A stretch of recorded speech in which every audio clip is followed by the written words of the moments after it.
ॐ ॐ नमो भगवते वासुदेवाय। ॐ नमो भगवते वासुदेवाय। ॐ नमो भगवते वासुदेवाय। नारायणं नमस्कृत्य नरं चैव नरोत्तमं देवीं सरस्वतीं व्यासं ततो जयमुदारयेत्। नष्टप्रायेषु अभद्रेषु नित्यं भागवत सेवया भगवते उत्तमश्लोके भक्तिर्भवति नैष्टिकी। ॐ अज्ञानतिमिरान्धस्य ज्ञानाञ्जनशलाकया चक्षुरुन्मीलितं येन तस्मै श्रीगुरवे नमः। श्रीचैतन्यमनोभीष्टं स्थापितं येन भूतले स्वयं रूपः कदा मह्यं ददाति स्वपदान्तिकम्। वन्देऽहं श्रीगुरो श्रीयुतपदकमलं श्रीगुरवे वैष्णवां च श्रीरूपं साग्रजातं सहगणरघुनाथान्वितं तं सजीवं साद्वैतं सावधूतं परिजनसहितं कृष्णचैतन्यदेवं श्रीराधा कृष्णपादान् सहगणललिता श्रीविशाखान्वितामेश्च। हे कृष्ण करुणा सिंधो दीनबंधो जगत्पते गोपेश गोपिका कांत राधा कांत नमोस्तुते। तप्त कांचन गौरांगी राधे वृद्धा वृंदावनेश्वरी वृषभानुते सुते देवी प्रणमामि हरिप्रिये। वाञ्छाकल्पतरुभ्यश्च कृपा सिन्धुभ्य एव च पतितानां पावनेभ्यो वैष्णव्याभ्यो नमो नमः। जय श्री कृष्ण चैतन्य प्रभु नित्यानंद श्री अद्वैत गाधाधर श्री वासादि गौरभक्त वृंद। हरे कृष्णा कृष्ण कृष्ण हरे हरे हरे रामा राम राम हरे हरे। हरे कृष्णा कृष्ण कृष्ण हरे हरे हरे रामा राम राम हरे हरे। हरे कृष्णा कृष्ण कृष्ण हरे हरे हरे रामा राम राम हरे हरे। ఆ,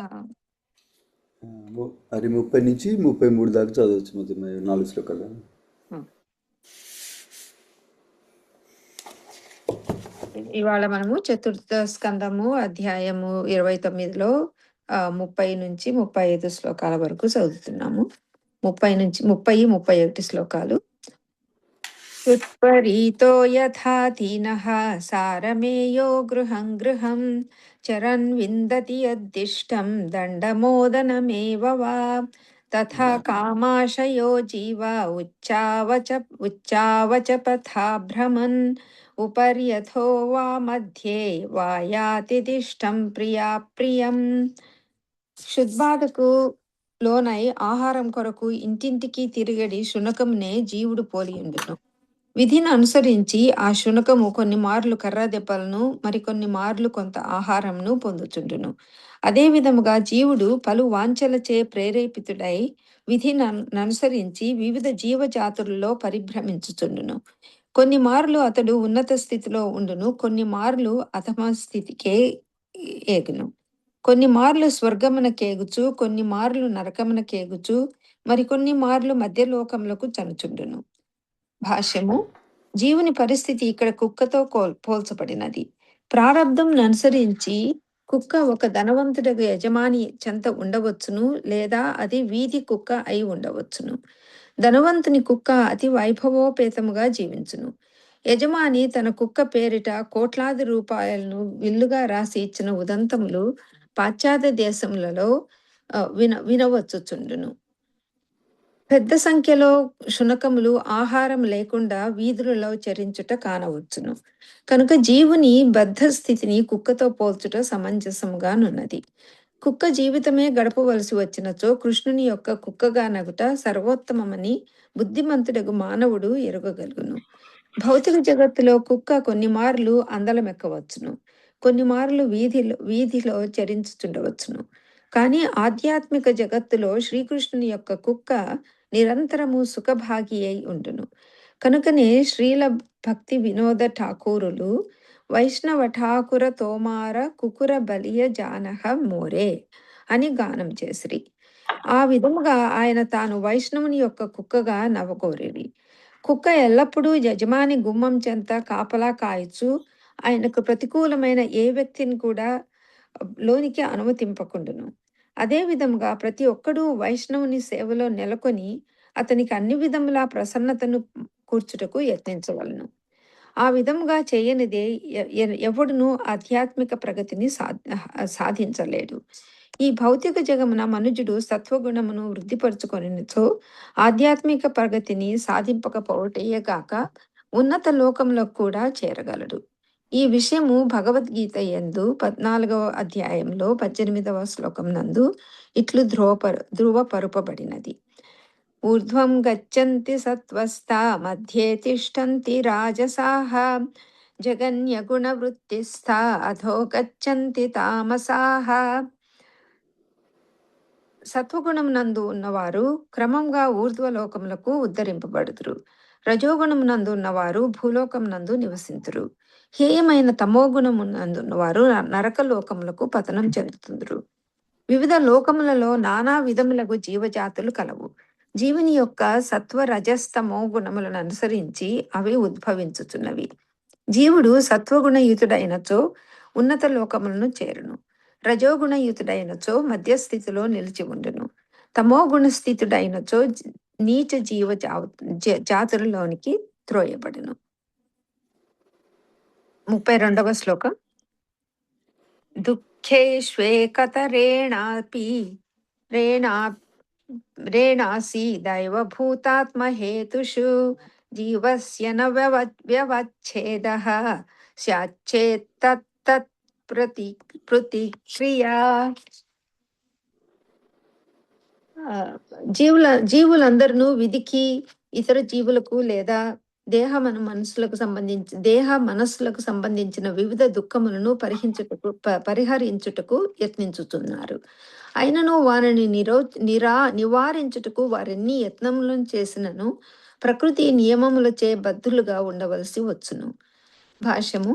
రొట్టె ముక్కకై లేదా కర్ర దెబ్బకై కుక్క అచ్చటచ్చట పరిభ్రమించినట్లుగా జీవుడు కూడా సుఖవంతుడగుటకు యత్నించుచు భౌతిక క్లేశమును పరిహరించుటకు పలు విధములుగా యోచించుచు నిరంతరము పరిభ్రమించుచుండును. దీనినే జీవన సంఘర్షణమని అందురు. దుఃఖంను పారద్రోలుటకు ఎన్ని ప్రణాళికలను యోచింపవలసి వచ్చునో దైనందిక జీవితం నందే మనం ప్రత్యక్షంగా కాంచవచ్చును. ఒక దుఃఖమును నివారించుటకు మనము మరొక దుఃఖమయ పరిస్థితిని ఎదుర్కొనవలసి వచ్చి ఉండును. ధనము లేనందున దరిద్రుడు కష్టపడుచుండును. కానీ అతడు ధనవంతుడు కాకోరినచో అనేక విధములుగా సంఘర్షణ సలుపవలసి వచ్చును. నిజమునకు అది మాయాజాలమే కాని సక్రమమగు పరిహార విధానము కాదు. మనిషి తనకు ప్రాప్తించిన స్థితి పూర్వ కర్మల వలన కలిగినదని చక్కగా నెరిగి దాన్ని పరిహరింప యత్నించుటకు బదులు లభించిన దానితోనే సంతుష్టుడైనచో తన శక్తినంతటిని భక్తి యోగ పురోగతికై వినియోగించగలడు. వేద వాన్మయమున ఇదే ఉపదేశింపబడినది. తశ్చైవ హేతోః ప్రయతేత కోవిదో న లభ్యతే యద్భ్రమతాం ఉపర్యథః తల్లభ్యతే దుఃఖనదన్యతః సుఖం కాలేన సర్వత్ర గభీరరం హసా. నిజముగా బుద్ధిమంతులైన వారు, తత్వచింతన కలిగిన వారు అగు మనుజులు అత్యున్నత లోకము, బ్రహ్మలోకం మొదలుగా అధోలోకము, పాతాళం వరకు పరిభ్రమించినను లభించినట్టి ప్రయోజనం కొరకే యత్నింపవలను. ఇక ఇంద్రియ భోగ సుఖమునకు సంబంధించినంత వరకు మనం కోరుకున్నను దుఃఖములు ఎట్లు కలుగుచున్నవో అట్లే అది కూడా కాలక్రమమున అప్రయత్నముగా లభించగలదు. భాగవతము 1వ కాండలో 5వ అధ్యాయము 18వ శ్లోకం. కనుక మనుజుడు తన భక్తి భావనను వృద్ధి కావించుకొనుటకే యత్నింపవలను కానీ భౌతిక స్థితిని మెరుగుపరుచుకొనుటకు యత్నించుటలో కాలంను వ్యర్థపరచరాదు. నిజమునకు భౌతిక పరిస్థితిని బాగుపరచుటకు వీలు లేనే లేదు. బాగుపరచుట అనగా మరొక దుఃఖమయ పరిస్థితిని గ్రహించుటయే. కానీ మనము మన భక్తి భావనను వృద్ధిపరుచుకొనుటకు యత్నించినచో భౌతిక జీవిత క్లేశములు ప్రత్యేకమగు యత్నం లేకుండగానే అంతరించగలవు. కనుకనే శ్రీకృష్ణ భగవానుడు కౌంతేయ ప్రతిజానీహి న మే భక్త ప్రణశ్యతి భగవద్గీత 9వ అధ్యాయంలో 31వ శ్లోకం నందు ఈ విధంగా చెప్తాడు. ఓ కౌంతేయ, నా భక్తునెన్నడూను నశింపడని ధైర్యంగా ప్రకటింపు అని పలికెను. కనుక భక్తి యోగ పథమును చేపట్టిన వారు దేహమునకు మనస్సుకు సంబంధించిన కష్టములు మరియు ఇతర జీవుల వలన దైవ వశముల వలన కలిగిన కష్టములు అంటే మన అదుపులో ఉండనట్టి కష్టములు ఉన్నప్పటికీ ఏనాడును నశింపరు. 33 కూడా చదవాలనా ప్రభుజీ? అది కూడా సేమ్ సెక్షన్ మాది. Same section. ఓకే, థ్యాంక్స్ అండి. Thank you. 33 ఒకటే కదా? 34 కూడా? 33 వరకు మాది. 33 వరకు. Sorry to bother. 33వ శ్లోకము. యథా హి పురుషో భారం శిరసా గురుముద్వహన్ తం స్కందేన స ఆధత్తే తథా సర్వా ప్రతిక్రియాః. మనిషి శిరముపై భారమును మోయిచు అది బరువుగా అనిపించినప్పుడు దానిని భుజముపై నెట్టుకొని శిరమునకు కొంత ఉపశమనమును కలిగించుచుండును. ఈ ప్రకారము అతడు ఆ భారం వలన కలిగే శ్రమను నివారించుకొని యత్నించుచుండును. అయినను ఆ భార నివారణకై అతడేది యోచించినను దానిని స్థానాంతరం చేయుట తప్ప వేరేది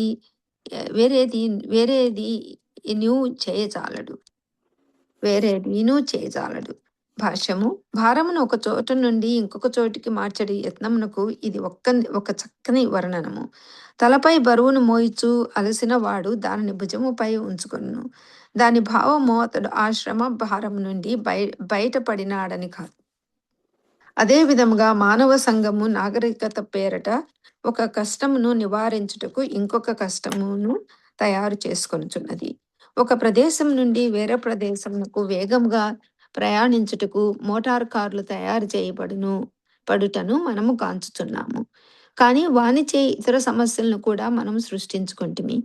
మోటారు కార్ల కొరకు పలు రహదారులను నిర్మించవలసి వచ్చినది.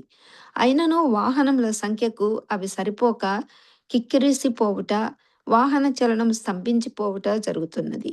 దీనితో పాటు వాయు కాలుష్యము, ఇంధన కొరత ఉండనే ఉన్నది. సారాంశమేమనగా మన క్లేశములను నివారించుటకు లేదా తగ్గించుటకు చేసేటి ప్రయత్నము నిజమునకు ఆ క్లేశములను తొలగింపజాలకున్నవి. అది కేవలం మిథ్య మాత్రమే. శిరస్సుపై ఉన్న బరువును భుజముపై నిడుకొన్నడి చందమునే అది పోలి ఉన్నది. మన సమస్యలన్నింటినీ నివారించుటకు గల ఏకైక నిజమైన విధానము దేవదేవుడగు శ్రీకృష్ణునికి శరణు చొచ్చి అతని రక్షణలో నిలుచుటయే. పరమశక్తివంతుడైన అతడు భౌతిక అస్తిత్వం నందలి మన కష్టమయ జీవనమునకు ఉపశమనమును కలిగించుటకు అన్ని ఏర్పాట్లను కావింపగలడు. Hare Krishna. Thank you so much Mathaiah, Sailaja Mathaiah చదివేందుకు. So it's nice section, important section. So prayers offer చేసి స్టార్ట్ చేద్దాము. ఓం అజ్ఞానతిమిరంధస్య జ్ఞానాంజనశలాకయ చక్షురున్మిళితం యేన తస్మై శ్రీగురవే నమః. నమామి విష్ణుపదాయ కృష్ణప్రస్థాయ భూతలే శ్రీమతే భక్తివేదాంత స్వామినితి నామినే. నమస్తే సాస్వతదేవి గౌరవాన్ని ప్రచారిణి నిర్విశేష శూన్యవాది పాశ్చాత్యదేశతారిణి. జయ శ్రీకృష్ణ చైతన్య ప్రభు నిత్యానంద శ్రీ అద్వైత గదాధర శ్రీవసాది గౌర భక్తవృంద. హరే కృష్ణ కృష్ణ కృష్ణ హరే హరే, హరే రామ రామ రామ హరే హరే.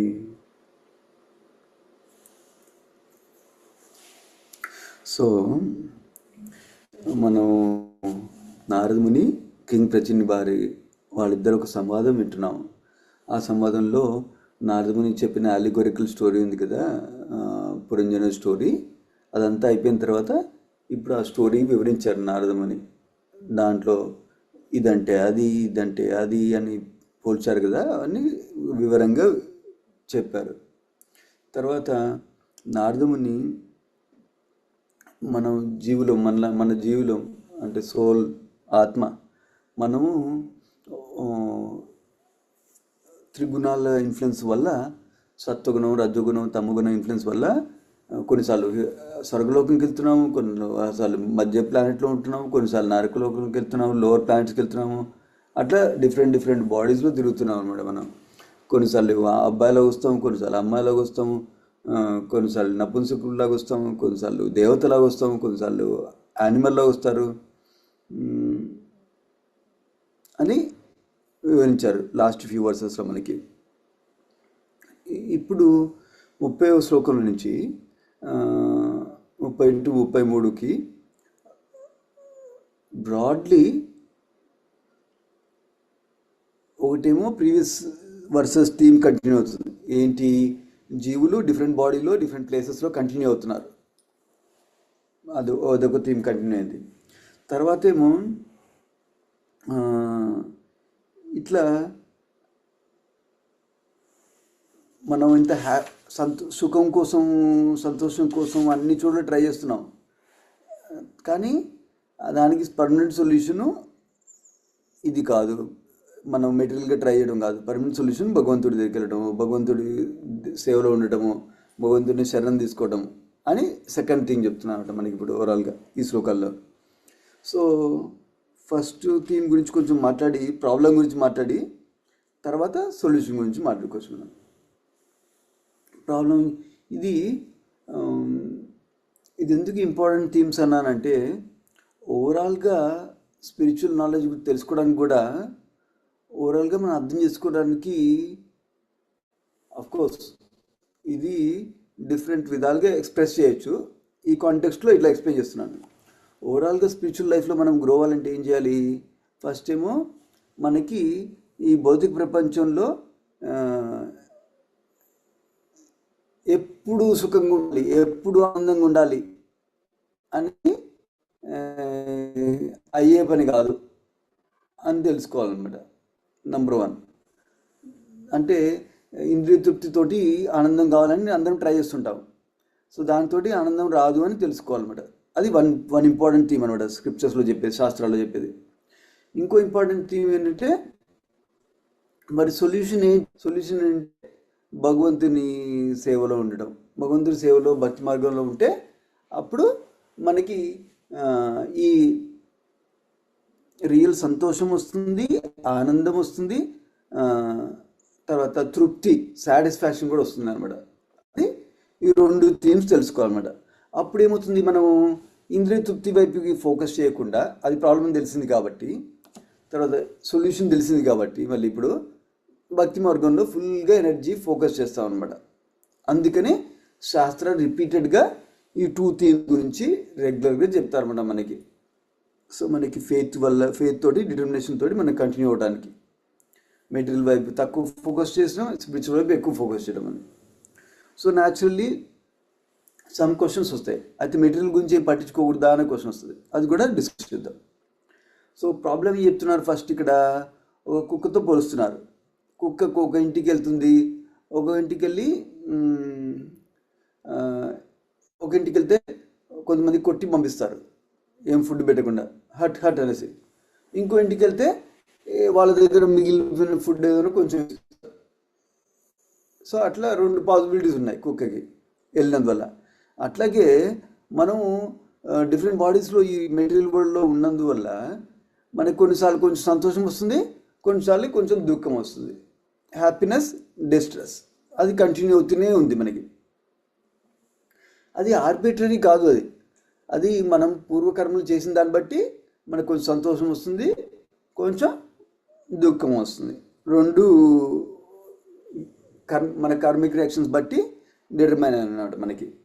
సో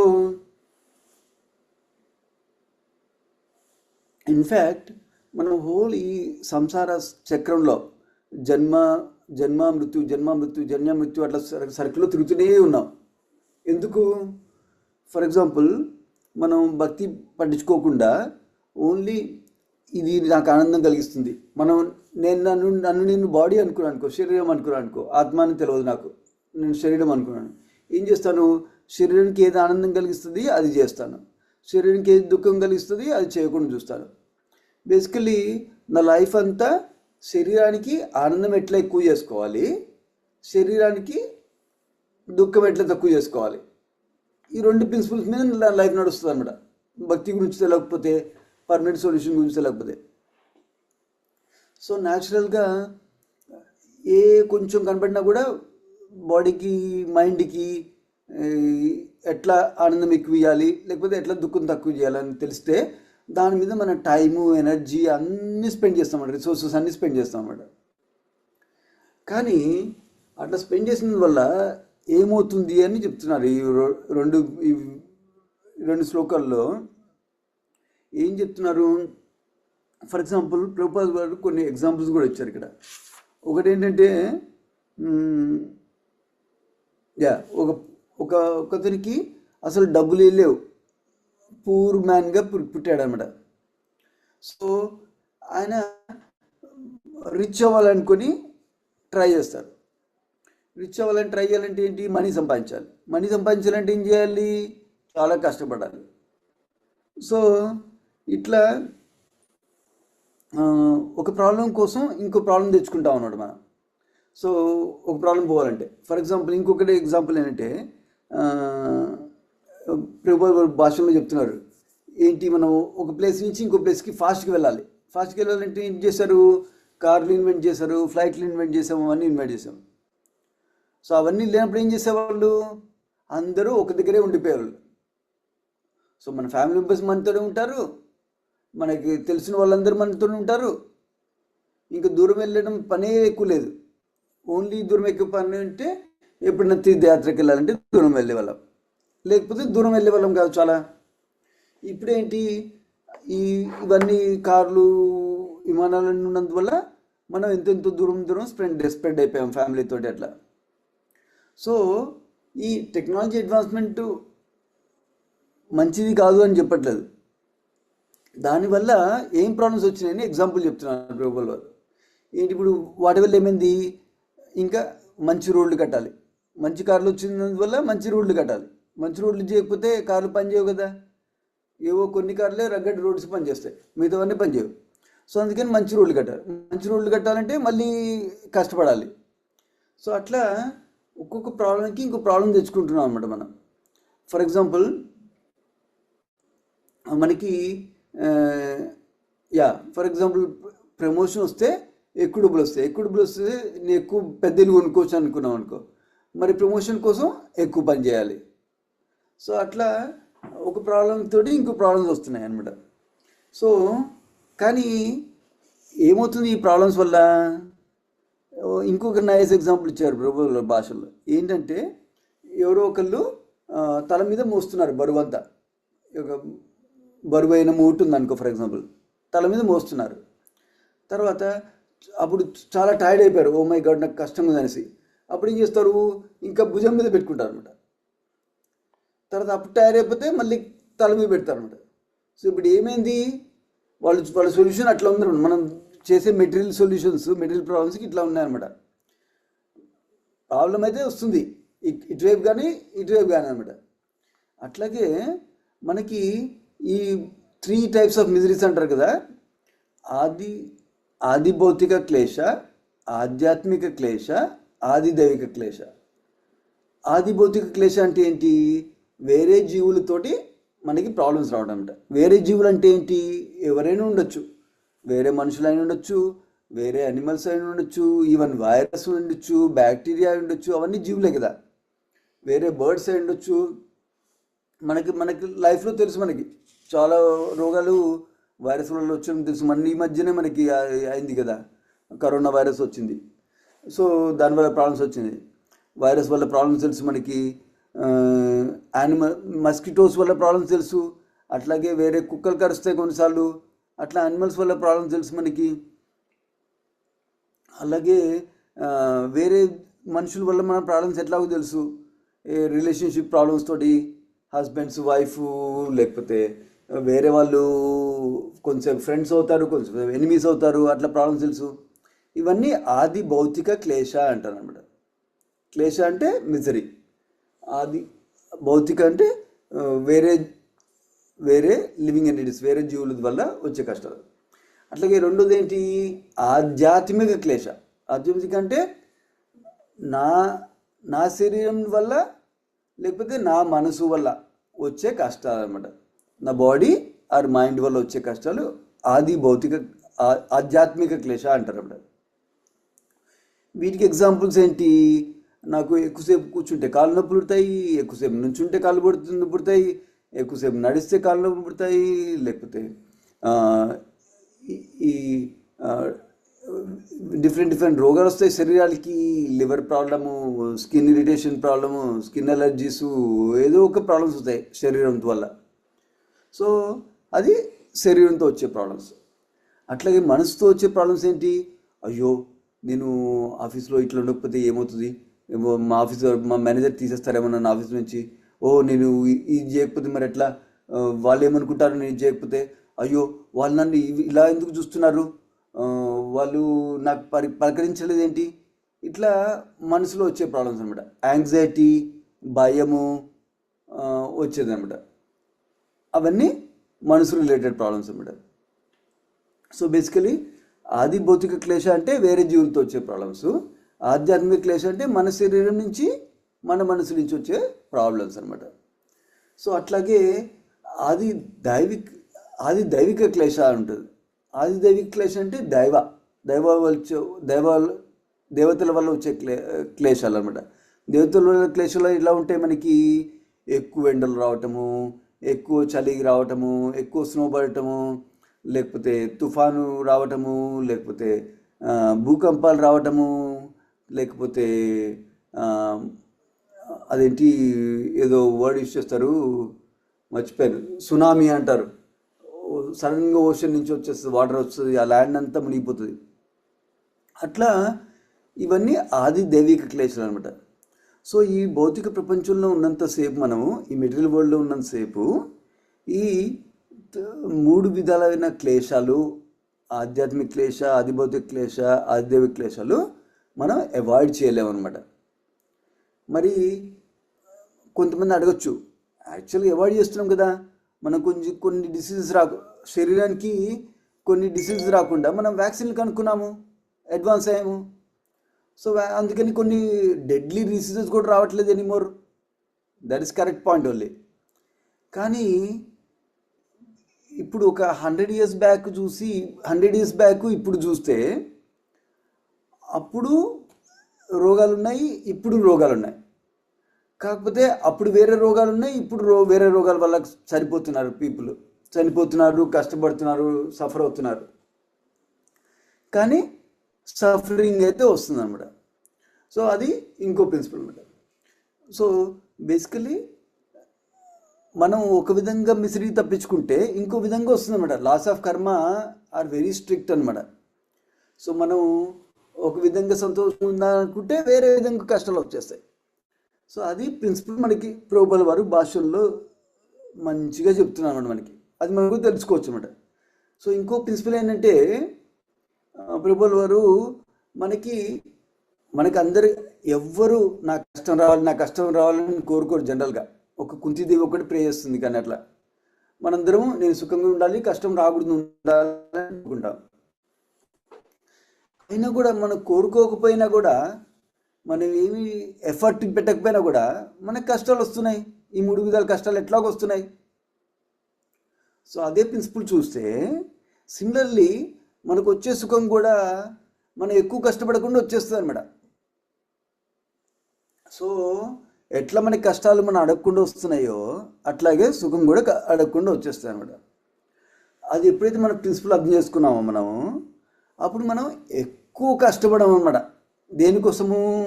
నా శరీరాన్ని, నా మనసుని ఎక్కువ హ్యాపీ ఎట్లా చేసుకోవాలి, ఎట్లా కష్టం తక్కువ చేసుకోవాలి అని ఎక్కువ టైం స్పెండ్ చేయమన్నమాట. ఎందుకంటే మన లైఫ్ అంతా దాంతో స్పెండ్ చేయొచ్చు. సో దానికి అంత ఉండదు అనమాట. కానీ ఎంత కష్టపడ్డా కూడా మనకి వచ్చే కష్టాలు వస్తాయి, వచ్చే సుఖం వచ్చేస్తుంది అనమాట. సో దానివల్ల మనం ఇన్స్టెడ్ ఆఫ్ దట్, అందుకని మనం ఎప్పుడైతే అది అర్థమైందో మనకి, అప్పుడు మనం స్పిరిచువల్ లైఫ్ మీద ఫోకస్ చేస్తాం అనమాట. సో మరి ఎందుకు స్పిరిచువల్ లైఫ్ ఫోకస్ చేస్తున్నాము? స్పిరిచువల్ లైఫ్లో ఎప్పుడైతే కృష్ణుడు సరెండర్ అవుతామో అప్పుడు కృష్ణుడి దయ వల్ల మనకి అన్ని ప్రాబ్లమ్స్ పోతాయి. ఒకవేళ అన్ని ప్రాబ్లమ్స్ పోకపోయినా కూడా మనకి శక్తి ఇస్తుంది, కృష్ణుడు శక్తి ఇస్తారన్నమాట. దేనికి? అవి తట్టుకోవడానికి, ఆ ప్రాబ్లమ్స్ తట్టుకోవడానికి శక్తి ఇస్తారు. నంబర్ 1. నంబర్ 2, మనం మన అల్టిమేట్ గోలు భక్తిలో ఉన్నప్పుడు ఈ చిన్న చిన్న ఇవన్నీ శరీరం ప్రాబ్లమ్స్, రిలేషన్షిప్ ప్రాబ్లమ్స్ ఇవన్నీ సింపుల్ అనిపిస్తాయి అన్నమాట మనకి. అప్పుడు మనకి ఎక్కువ యాంగ్జైటీ ఉండదు, ఎక్కువ సఫరింగ్ అనిపించదు అన్నమాట మనకి. ఇందులో సేమ్ ప్రాబ్లమ్స్ ఉన్నాయి, సేమ్ ఆదిక భౌతిక క్లేషాలు ఉన్నాయి, ఆధ్యాత్మిక క్లేషాలు ఉన్నాయి, ఆధ్యాత్మిక క్లేషాలు స్టిల్ ఉన్నాయి. అయినా కూడా మన గోలు శరీరానికి మనసుకి ఆనందం కలిగించడము, దుఃఖం తక్కువ చేసుకోవడం కాదు కదా. మన గోలు భగవంతుడి సేవలో ఉండడం అనమాట. ఎప్పుడైతే మన గోల్ అట్లా ఫస్ట్ పర్ఫెక్ట్గా ఎస్టాబ్లిష్ చేసుకుంటామో అప్పుడు మనకి క్లేషాస్ వచ్చినా కూడా, మనకి ప్రాబ్లమ్స్ వచ్చినా కూడా మనం ఎక్కువ కుంగిపోము అనమాట. ఎక్కువ కుంగిపోము, ఎక్కువ అసంతృప్తితో ఉండమన్నమాట మనం. అది ప్రిన్సిపల్ చెప్తున్నారు ప్రభుపాల్ వారు మనకి. సో అందుకని అట్లా టైం స్పెండ్ చేయాలి. సో నా కొంతమందికి డౌట్ వస్తుంది. సో మరి మనకి ఫర్ ఎగ్జాంపుల్ నాకు జ్వరం వచ్చింది, లేకపోతే కాలుకి దెబ్బ తాకింది, అయితే డాక్టర్ దగ్గరికి వెళ్ళకూడదా నేను? తర్వాత దానికి ఆ ఇంజురీ అయిన దగ్గర నేను హీల్ చేయడానికి ఏమి బ్యాండేజ్ పెట్టుకోకూడదా, నేను కట్టకూడదా అని డౌట్ వస్తుంది అనమాట ఈ ఎక్స్ప్లెనేషన్ వింటే ఎవరికైనా. సో దీని మన బేసిక్ మినిమం ఏదైతే మనం చేయగలుగుతామో అవి మనం చేయాలన్నమాట. దేనికి? సుఖం ఎక్కువ చేసుకోవడానికి, దుఃఖం తక్కువ చేసుకోవడానికి. అవి బేస్ మినిమం చేయాలన్నమాట. మరి ఏది బేర్ మినిమము, ఏది బౌండరీ దాటిందని ఎట్లా తెలుస్తుంది మనకి? బౌండరీ దాటిందని ఎట్లా తెలుస్తుంది అంటే, ఫర్ ఎగ్జాంపుల్ నాకు 1 వీక్లో 7 days ఉన్నాయి, ఒక్కొక్క డేలో 24 hours ఉన్నాయి. 7 days 24 hours అంటే 7 times 24 ఎంత అవుతుంది? 140 + 28, 168 hours ఉన్నాయి. 168 hoursలో ఒక వీక్లో నేను నా టైం అంతా శరీరాన్ని మనసుని చూసుకోవడానికే గడుపుతున్నానా? కొన్ని అవర్స్ నేను అల్టిమేట్ గోల్ కోసం భక్తి మార్గంలో ఉండటానికి యూజ్ చేస్తున్నానా అని మనం ఎవాల్యుయేట్ చేసుకోవాలన్నమాట. సో మన భక్తి మార్గంలో ఏం చేస్తాం? మనం ప్రతిరోజు చాటింగ్ చేస్తాము, ప్రతిరోజు హియరింగ్ చేస్తాము, ప్రతిరోజు శాస్త్రాలు రీడ్ చేస్తాము, ప్రతిరోజు డీటీ వర్షిప్ చేస్తాము. తర్వాత అవకాశం కున్నప్పుడల్లా మనం వైష్ణవుల సేవ చేస్తాం అన్నమాట. ఎప్పుడైతే వీటన్నిటికీ మనకి అట్లాగే సాధువులు అసోసియేషన్ తీసుకుంటాము, ఎప్పుడైతే మనం ఇవన్నీ చేయగలుగుతున్నామో at least some part of that, at least 10% of the time, if not 25% of the time ఎప్పుడైతే చేయగలుగుతున్నామో మనము, అప్పుడు మనం ఆ ప్రీవియస్ కేటగిరీలో లేవన్నమాట. ఎందుకంటే భక్తి ద్వారా చేయడానికి ట్రై చేస్తున్నాం మనం. ఫర్ ఎగ్జాంపుల్ నాకు ఎవరికైనా కింద కూర్చొని చాంటింగ్ చేయాలంటే కష్టం ఉంటుంది కొంతమందికి, ఎస్పెషల్లీ ఏజ్ పెద్దగా కొద్దిగా మోకాలు నొప్పులు అవన్నీ స్టార్ట్ అవుతాయి కదా. అప్పుడు చైర్లో కూర్చొని చాంట్ చేయాలి. సో చైర్లో కూర్చొని చాంట్ చేయాలంటే మనకి చైర్ తెచ్చుకోవాలి కదా, చైర్ కొనుక్కోవాలి కదా. సో అది పర్లేదు. సో అట్లాంటివి ఏదైతే మనకి భక్తి ప్రాక్టీస్ చేయడానికి అందరికీ డిఫరెంట్ లెవెల్ నీడ్స్ ఉంటాయన్నమాట. కొంతమంది ఏదైనా చైర్ పర్లేదు, కొంతమందికి ఏమో కుషన్ ఉండే చైర్ కావాలి, కొంతమందికి అది సోఫా కావాలి. అట్లా మన భక్తిలో ఎంత ప్రోగ్రెస్ చేసామో దాన్ని బట్టి మన నీడ్స్ డిఫరెంట్గా ఉంటాయి. సో ఇట్స్ ఓకే, ఈ పాయింట్ ఆఫ్ టైంలో నాకు సోఫా కావాలి, సోఫా మీద కూర్చొని చాంట్ చేసుకుంటాను. కొంచెం అడ్వాన్స్ అయిన తర్వాత నాకు ఏ చైర్ అయినా పర్లేదు, దెన్ చైర్లో కూర్చొని చేసుకుంటాను అప్పుడు. సో అట్లా మనం భక్తి ప్రయారిటీ ఇచ్చి ఏదైతే మినిమల్గా ఉందో భక్తికి కావాల్సినవి అవి మనం చేసుకుంటాం అన్నమాట లైఫ్. ఎందుకంటే లైఫ్ పీస్ఫుల్గా లేకపోతే మనం భక్తి చేసుకోలేము, ఆకలిగా ఉంటే భక్తి చేసుకోలేము. మరి అందుకని మనకి జాబ్ కావాలి, డబ్బులు వచ్చే మార్గం కావాలి, అట్లాగే వంట వండుకోవాలంటే కూరలు తెచ్చుకోవాలి, అలాంటివన్నీ పనులు చేయాలి, తప్పదు. అవన్నీ బయట నుంచి తెచ్చుకోవాలంటే ఒక కారు కావాలంటే మనకి నైస్ జాబ్ ఉండాలి. సో అట్లా కొన్ని బేసిక్ మినిమం ఆల్రెడీ ఉన్నాయి, కావాల్సి వస్తుంది మనకి. అవి పెంచుకోకూడదు అనమాట మనం, అంతే. పెంచుకోకుండా బేసిక్ కంఫర్ట్స్ తోటి మనం భక్తి మార్గంలో ఫోకస్ చేయాలన్నమాట. అది ప్రభుపాల్ వారు మనకి క్లియర్గా ఈ 4 శ్లోకాల్లో వివరించి చెప్పారు మనకి. ఇంకొక థీమ్ ప్రభుపాల్ వారు చెప్తున్నారు ఇక్కడ. ఏంటి అది? ఇంకో థీమ్ ఏంటి? వైష్ణవులకి సేవ చేయాలి అని చెప్తున్నారు. వైష్ణవులకి సేవ చేస్తే మనం స్పిరిచువల్లీ అడ్వాన్స్ అవుతామని చెప్తున్నారు. ఎస్పెషల్లీ వైష్ణవుల సేవ కంటే మన మోస్ట్ ఇంపార్టెంట్ వైష్ణవ మన లైఫ్లో ఎవరున్నారు? మన గురువు గారు అనమాట. సో వాళ్ళ సేవ చేయాలి. నాకు కొంతమందికి రాంగ్ అండర్స్టాండింగ్ తెచ్చుకుంటారు. ఏంటంటే మనం ఏం చేయాలి? భక్తి మార్గంలో భగవంతుని ప్లీజ్ చేయాలి. నాకు ఈ గురువు గురించి ఎందుకు, నాకు ఈ వైష్ణవ సేవ ఎందుకు అని డౌట్ వస్తుంది కొంతమందికి. సో దానికి ఆన్సర్ ఏంటి? మనం కృష్ణుడికి ప్లీజ్ చేయాలంటే, కృష్ణుడిని సంతోషపరచాలంటే,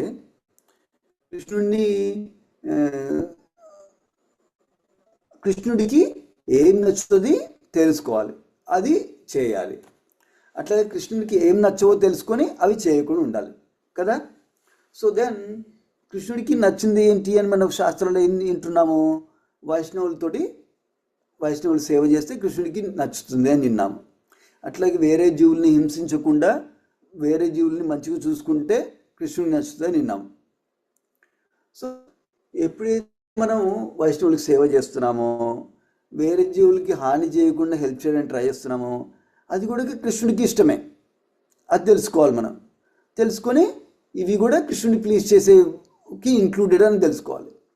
మరి కొంతమంది ఓవర్బోర్డు ఈ పాయింట్ పెట్టుకొని, ఏంటి వేరే వాళ్ళు సేవ చేయడం ఇష్టం కదా, ఇంపార్టెంట్ కదా, కృష్ణుడు ప్లీజ్ అవుతారు కదా, నేను 16 hours వేరే వాళ్ళు సేవ్ చేస్తాను, సో 8 hours పడుకుంటాను, ఇంకా నాకు జాబ్ చేయడానికి టైం లేదు, నా సంపాదించడానికి టైం లేదు, నన్ను చూసుకోవడానికి హెల్త్ చూసుకోవడానికి టైం లేదు, అట్లాగే భక్తి చేసుకోవడానికి టైం లేదు.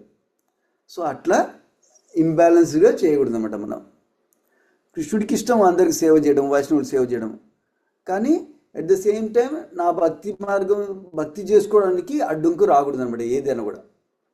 సో అప్పుడు నా సాధారణ చాంటింగ్ రౌండ్స్ చేసుకునేటప్పుడు టైం ఉండాలి, నా హియరింగ్ టైం ఉండాలి, నా డీటీ వర్షిప్ చేయడానికి టైం ఉండాలి. ఆ టైం పెట్టుకొని తర్వాత సేవ కూడా చేసుకోవాలన్నమాట.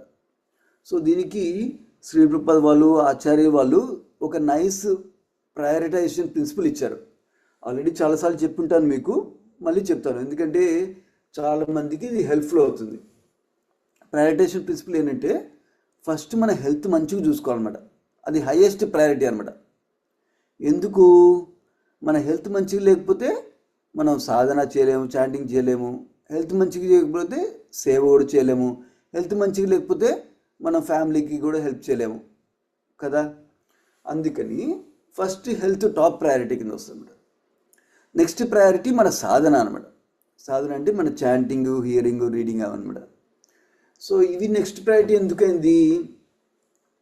సాధన మంచిగా ఉంటే మన కాన్షియస్నెస్ మంచిగా ఉంటుంది. అప్పుడు వేరే పనులన్నీ మనం భగవంతుడి సేవ కింద చేయొచ్చు అనమాట. సో ఈవెన్ దో నేను 24 hours చాంట్ చేయలేకపోతున్నాను, కానీ ఎప్పుడైతే మన రోజంతా మనం చాంటింగ్ మంచిగా చేసుకోవడం కోసం, హియరింగ్ మంచిగా చేసుకోవడం కోసం ఏం చేస్తామో వేరేవన్నీ కూడా భక్తి అయిపోతాయి అన్నమాట. సో అందుకని సాధన నెక్స్ట్ ప్రయారిటీ అనమాట. దాని తర్వాత మన ఫ్యామిలీ మంచిగా ఉండాలి, అది నెక్స్ట్ ప్రయారిటీ, థర్డ్ ప్రయారిటీ అనమాట. ఎందుకంటే మన హెల్త్, మన సాధన బాగుంటే మన ఫ్యామిలీకి కూడా మనం కాన్షియస్నెస్ మంచిగా ఉండి సేవ చేయొచ్చు మంచిగా. కృష్ణుడి కోసం సేవ చేసినట్టు ఫ్యామిలీని కృష్ణుడి పార్ట్స్ అని చూసి వాళ్ళకి సేవ చేయొచ్చు మంచిగా. కానీ ఫ్యామిలీ మంచి రిలేషన్షిప్ మంచిగా లేదనుకో, అప్పుడు మనం ఏ సేవ చేయడానికి కూడా కుదరదు అనమాట. సో అందుకని ఫ్యామిలీ రిలేషన్షిప్ మంచిగా ఉంటుంది అనమాట. So first health top priority, next సాధన, నెక్స్ట్ ఫ్యామిలీ, నెక్స్ట్ వేరే సేవలన్నీ వస్తాయి అన్నమాట. సో ఇట్లా అన్నామనేసి హెల్త్ టాప్ ప్రయారిటీ అన్నారు కదా, నేను సాధన చేయను, నేను ఫ్యామిలీని చూసుకోను, సేవ చేయను, ఓన్లీ హెల్తే చూసుకుంటాను. అట్లా లైఫ్ ఉండకూడదు మనది. ఎందుకంటే హెల్త్ టాప్ ప్రయారిటీ ఉంటే, for example, I'm always surprised, ఎన్నో వీడియోస్ ఉన్నాయి, ఎన్నో న్యూస్ ఆర్టికల్స్ ఉన్నాయి, ఎన్నో ఒపీనియన్స్ ఉన్నాయి హెల్త్ మంచిగా ఉండడం కోసం. సో నేను హెల్త్ మంచిగా ఉండడం కోసం నేర్చుకోవాలంటే నా లైఫ్ టైం మొత్తం కూడా సరిపోదు. ఎందుకంటే ఈ ఒపీనియన్ వీళ్ళకుంటుంది, ఈ ఒపీనియన్ వీళ్ళకుంటుంది, ఈ ఒపీనియన్ వీళ్ళకుంటుంది, ఎంతో ఇన్ఫర్మేషన్ ఉంది నేర్చుకోవడానికి. కానీ మనం ఒక లిమిట్ ఉండాలి. సో బేసిక్ థింగ్స్ మనం నేర్చుకోవాలి. ఎలాంటి టైప్ ఫుడ్ తినాలి, ఎలాంటి ఎంత పడుకోవాలి, ఎట్లా పడుకోవాలి, ఎప్పటి పడుకోవాలి అండ్ బేసిక్ థింగ్స్ నేర్చుకోవాలి. మనం ఎలాంటి ఎక్సర్సైజ్ చేయాలి. Basically food, rest and movement are the most important things for physical health and some mental health also. And some mental health థింగ్స్కి సమ్ మోర్ థింగ్స్ ఉంటుంది. రిలేషన్షిప్స్ ఉండడము, సర్వీస్ చేయడం, అవన్నీ mental health కింద కూడా వస్తుంది. సో అవి నేర్చుకోవాలి, బేసిక్ థింగ్స్ నేర్చుకోవాలి. అట్లాగే లైఫ్ అంతా హెల్త్ చూసుకోవడం కోసం పెట్టేసి మన సాధన చేయకుండా, ఫ్యామిలీ మంచిగా చూసుకోకుండా, సేవ చేయకుండా ఉండకూడదు అనమాట. అన్నీ బ్యాలెన్స్గా చూసేటట్టు చేసుకోవాలన్నమాట. కానీ ఎప్పుడైతే కాన్ఫ్లిక్ట్ వస్తే హెల్త్ ప్రయారిటైజ్ చేసుకోవాలి. నెక్స్ట్ సాధన, నెక్స్ట్ ఫ్యామిలీ, నెక్స్ట్ సర్వీస్ అనమాట. సో అట్లా మన లైఫ్లో అన్నీ చేసుకునేటట్టు చూసుకోవాలి. బట్ కొన్ని సిచ్యుయేషన్స్లో కుదరకపోయినప్పుడు ప్రయారిటైజ్ చేసుకోవచ్చు అనమాట. అది వన్ ప్రిన్సిపల్ అన్నమాట మనకి. సో ఎసెన్షియలీ మనం లైఫ్లో మెటీరియల్ ప్రాబ్లమ్స్ సాల్వ్ చేయడము, మెటీరియల్ సెన్స్ ఎంజాయ్మెంట్ చేయడం కోసమే టైం అంతా వేస్ట్ చేయకుండా మనం భక్తి మార్గంలో ముందుకెళ్ళడానికి time వాడుకోవాలన్నమాట.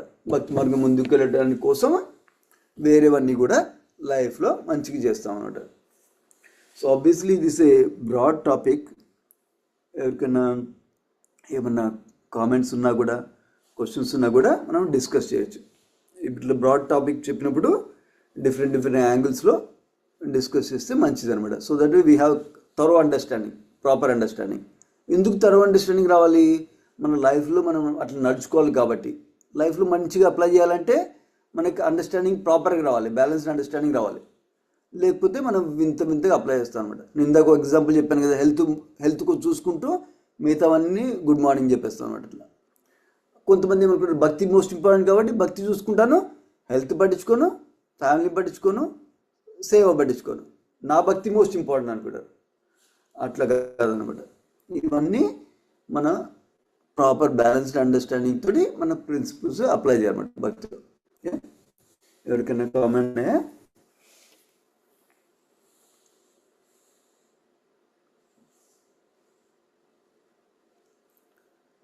Okay, so this clear. It's very simple subject in one sense.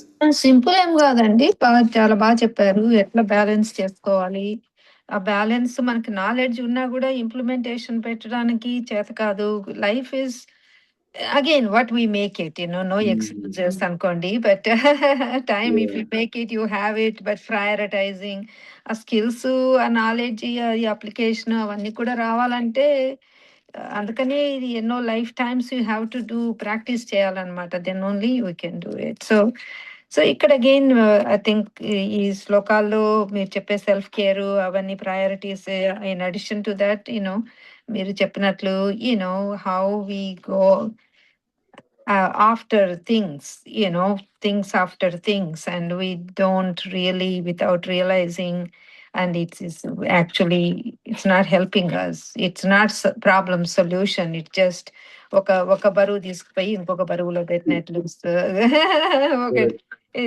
But బరువులు అట్లే ఉంటాయి అనమాట. బెస్ట్ థింగ్ ఆ విజ్డమ్ రావాలంటే దేవుడిని పట్టుకొని దేవుడి మీద ఉంటే అన్ని మనకి సులువుగా అయిపోతాయి అనమాట, చాలా ఈజీగా. So again we have to understand, we have to implement, we have to decide, decisions ravali. We have to make the decisions. You have to say no to something, you have to give up something. Avanni kuda vastayi, it will come. Once we are in the path, it will come, but sooner or later. So thanks for bringing that balance anamata. So we cannot neglect ourselves and just go to seva. God never asks you to, it's all for our sake only we are doing. He never doesn't need anything, from us. So we do for our sake. So, but don't neglect something to give something that is not necessary or good. So అదొకటి. మీరు చెప్పిన ఇంకొక point, వైష్ణవుల దగ్గర భక్తుల్ని సేవ చేయడం కూడా దేవుడికి సేవ చేసినట్లే. అది చాలా బాగా యూనో అదే గురువు తర్వాత వైష్ణవ భక్తులు డివోటీస్ కి చేయడం అది అది అది కూడా భగవంతుని సేవనే. సత్సంగం అనమాట. సో చాలా థ్యాంక్స్ అండి for bringing good points. Thank you mother for nice summaries ideas. Wonderful. So మన లైఫ్ అంతా మనం అప్లై చేసేటప్పుడు ఇంప్రూవ్ చేసుకునేటప్పుడు డౌట్స్ వస్తే మనం డిస్కస్ చేస్తాం అన్న మన మెంటర్ తోటి కానీ గురువు గారితో కానీ డిస్కస్ చేసుకొని క్లారిఫై చేసుకొని మూవ్ అవుతాం application life. Any other comments or questions? Okay, మళ్ళీ కలుద్దాం అయితే. శ్రీమద్ గౌతమ్కి జయ, శ్రీ రూపాదికి జయ. వాంఛకల్పతరుభ్యశ్చ కృపా సింధుభ్యశ్చ పతితానాం పావనేభ్యో వైష్ణవేభ్యో నమో నమః. Thank you so much devotees. Hare Krishna. Thank you Prabhuji. Hare Krishna. Hare Krishna Madhu. Hare Krishna Prabhuji. Hare Krishna. Hare Krishna Prabhuji. Hare Krishna. Thank you. Thank you. Hare Krishna.